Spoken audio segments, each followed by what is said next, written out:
If you're looking to stop recurring charges on Shopify, this guide will help you navigate the process step by step. Follow these instructions to manage your subscriptions effectively. Step 1. Log into your Shopify account.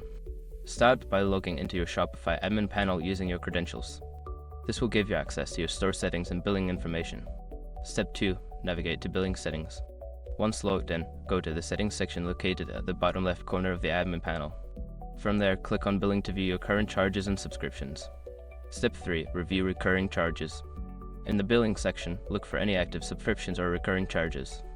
Take note of the services or apps that are generating these charges so you can decide which ones to cancel. Step 4. Cancel unwanted subscriptions.